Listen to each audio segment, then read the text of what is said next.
Hey guys and girls, welcome back to Java Tree Point. This is Alok Pandey and you are learning Hibernate. So इस series में हम hibernate के I think fifth part में पहुंच चुके हैं। Fifth part में start करने से पहले मैं थोड़ा सा आपको इस चैनल के बारे में बता दूं कि अगर आपने नहीं सब्सक्राइब किया है तो प्लीज़ सब्सक्राइब कर लो, क्योंकि आपको फ्यूचर में बहुत सारी चीज़ें आपको जावा के बहुत सारी चीज़ आपको मिल सकते हैं पढ़ने के लिए, और आपको डायरेक्ट आपके लिंक पे पहुंच जाएगा मेल पे, सो दैट आपको सर्च ना करना पड़े। और बहुत सारे अदर वीडियोज जो आपको शायद नहीं पसंद होते या फिर आपको समझ में नहीं आते हैं, तो वो सब ढूंढने से एक चेक करने से अच्छा आप डायरेक्ट से सब्सक्राइब करके रखो, आपको लिंक पहुंच जाएगा और इस पर क्लिक करोगे डायरेक्ट इस लिंक पे पहुंच जाओगे और आप ये वीडियोस देख पाओगे। जितने भी यहाँ पे आप देख सकते हो नेम मैंने मेंशन किए, सारे के सारे वीडियोज में फ्यूचर में कवर करने वाला हूँ, तो प्लीज़ सब्सक्राइब कर लो और आपको इसका इन्फॉर्मेशन आराम से मिलता रहेगा, लिंक मिलता रहेगा, सर्च करने की जरूरत नहीं पड़ेगी। ये बेनिफिट होता है अगर आप सब्सक्राइब करते हो तो, ठीक है।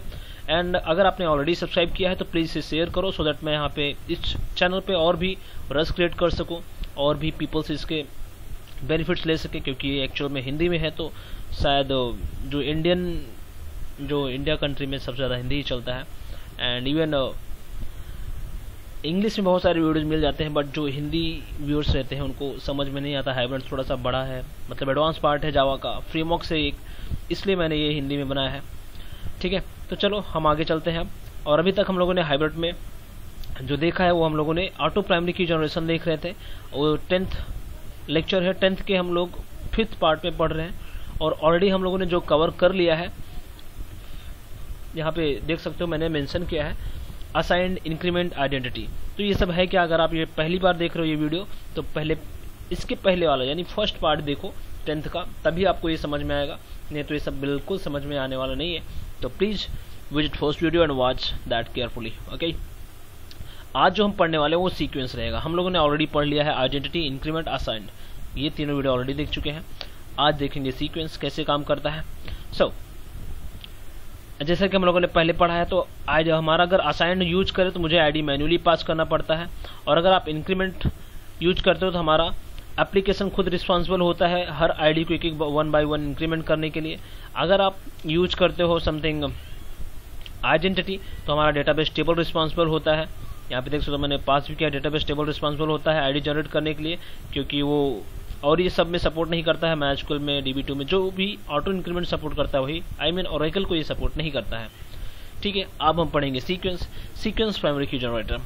इन sequence both the layers, I mean यहाँ पे आप जो रिस्पॉन्सिबल है प्राइमरी की जनरेट करने के लिए, कोई एक डेटाबेस नहीं है और ना ही एप्लीकेशन, ये दोनों मिल के बनाते हैं। मतलब क्या हुआ ये मैं नेक्स्ट स्लाइड में बताऊंगा इसका कैसे दोनों मिल के बनाते हैं, लेकिन इस सीक्वेंस के बारे में थोड़ा सा और जानकारी पढ़ लेते हैं।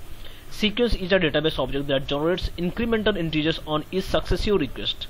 Sequence are much more flexible than identifier columns because why.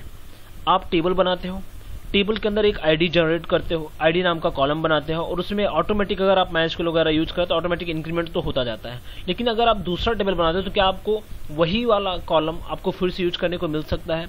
As a primary की नहीं मिल सकता, आपको फिर से उसके लिए अलग से इंक्रीमेंटल डालना पड़ता है उस कॉलम के लिए।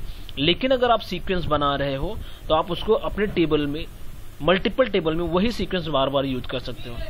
तो सबसे बड़ा बेनिफिट ये है, अगर आप सीक्वेंस यूज कर रहे हो तो परफॉर्मेंस का इश्यू जो होता है उससे आप बच सकते हो, और परफॉर्मेंस वाइज ये अदर जो हमारा प्राइमरी की जनरेटर है उससे बेटर है, ठीक है, क्योंकि एक ही सीक्वेंस को आप बार बार यूज कर सकते हो बाकी सारे टेबल्स में भी। A sequence just a second, a sequence is a table free in the sense ये किसी टेबल पर डिपेंडेंट नहीं होता है। ये सीक्वेंस जैसे कि हमें पता है ऑलरेडी टेबल में एक ऑब्जेक्ट होता है जो हम बना के रखते हैं, और हर बार वो हर इंसर्शन में, हर ऑपरेशन में वो एक एक करके इंक्रीमेंट होता है। अगर आपने Oracle का सीक्वेंस नहीं पढ़ा है तो शायद आपको थोड़ा सा विजिट करना चाहिए किसी भी वीडियोज को, मैंने तो बनाया नहीं है, और उसे थोड़ा सा पढ़ लेना चाहिए। सीक्वेंस जनरली क्या होता है, हमारा एक ऑब्जेक्ट होता है डेटाबेस के अंदर जो हमारा हर बार किसी पर्टिकुलर वैल्यू से इंक्रीमेंट होता है। वहाँ पे हमें पास करना पड़ता है by 1 by 2 by 3 जिससे भी आप पास करना चाहते हो। इवन आप इसको कहाँ से स्टार्ट करना है, कहाँ तक मैक्सिमम वैल्यू होना चाहिए, ये सब हम सीक्वेंस में पास कर सकते हैं, तो ये बेनिफिट है, ठीक है। जबकि इंक्रीमेंट में ऐसा ऑप्शन नहीं है, वहाँ पे 1 by 1 by 1 इंक्रीमेंट होता है। सीक्वेंस में ये थोड़ा फ्लेक्सिबल है अगर इंक्रीमेंट से कंपेयर करें तो, और ज़्यादा यूजफुल भी है, ठीक है, ओके। और सीक्वेंस में और क्या देख सकते हैं, सीक्वेंस में पैरालोकेट वैल्यूज टू इम्प्रूव परफॉर्मेंस। जैसे मैंने बताया कि ये एक साथ मल्टीपल टेबल्स पे काम हो सकता है तो परफॉर्मेंस भी इम्प्रूव कर सकता है। सीक्वेंस में डिफाइन इंक्रीमेंटल स्टेप, ऑफकोर्स हर इंक्रीमेंटल स्टेप को हम अपने हिसाब से डिफाइन कर सकते हैं। चाहिए तो उसे 1 से इंक्रीमेंट करो, 2 से इंक्रीमेंट करो, 10 से, 100 से, जिससे इंक्रीमेंट करना चाहते हो आप कर सकते हो। मतलब सपोज आपका फर्स्ट टाइम आपने पास किया है 1, तो नेक्स्ट टाइम आप बोल सकते हो उसे कि आप 3 से इंक्रीमेंट, मतलब नेक्स्ट जो आईडी जनरेट होगा 3 होगा, 2 हमारा यहाँ पे स्किप हो सकता है, या फिर आप डायरेक्ट 100 से कर सकते हो, तो हमारा नेक्स्ट जो जनरेट होगा वो 100 होगा। वो डिपेंड करता है आपके ऊपर, ठीक है। ओके, और क्या, sequence does not restrict hybrid JDBC batching. Even आप बैचिंग जब जेडीबीसी में आप करते हो तो बैचिंग के लिए भी रिस्ट्रिक्शन प्रोवाइड नहीं करता है। ज़्यादातर आप कोई भी टेक्नोलॉजी यूज करो उस पर काम करता है। Sequence doesn't restrict hybrid inheritance models. Even आप इनहेरिट करते हो तो ये भी मुझे रिस्ट्रिक्ट नहीं करता, आप इनहेरिटेंस भी इसमें फॉलो कर सकते हो अगर आप सीक्वेंस यूज करो तो। मतलब क्या हुआ, अगर अभी तक के हम लोगों ने जो भी प्राइमरी की जनरेटर देखा है उन सबसे बेटर यही है, राइट।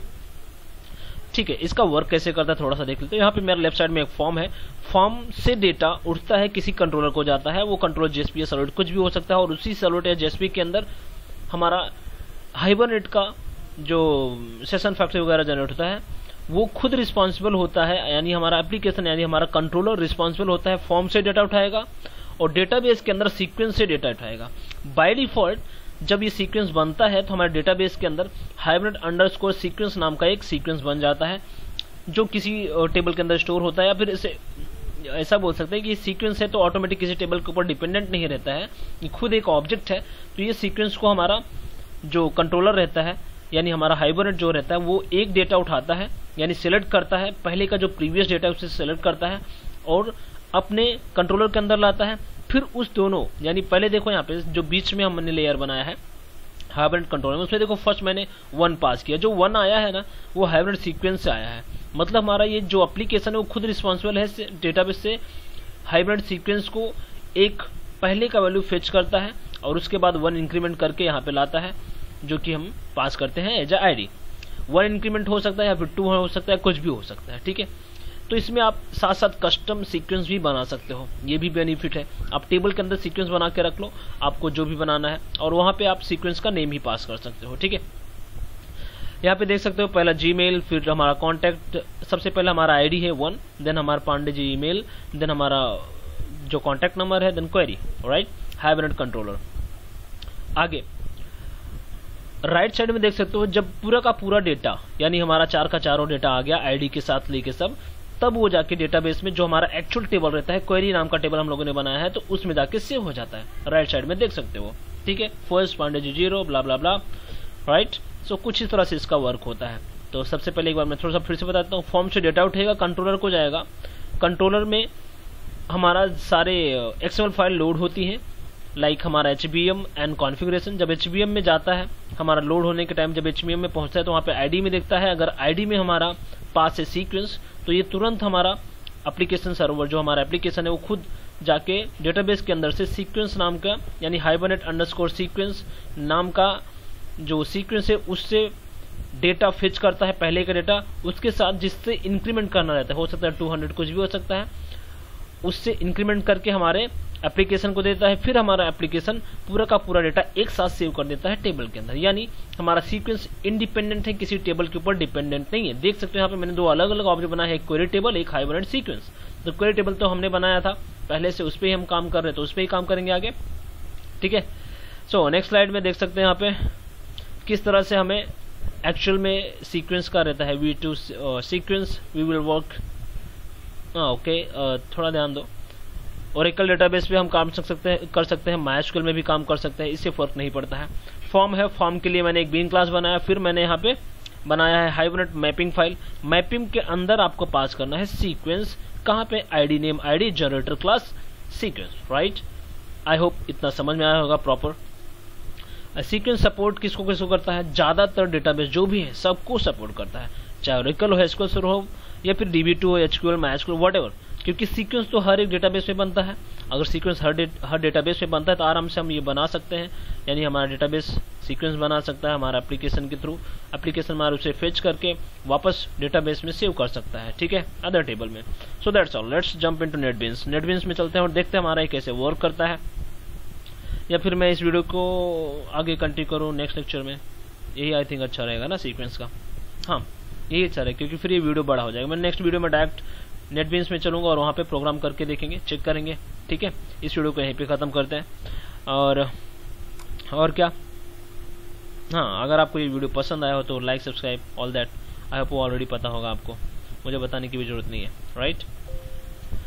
सो बने रहिए जावा ट्री पॉइंट पे और मिलते रहिए हर लेक्चर में। That's all.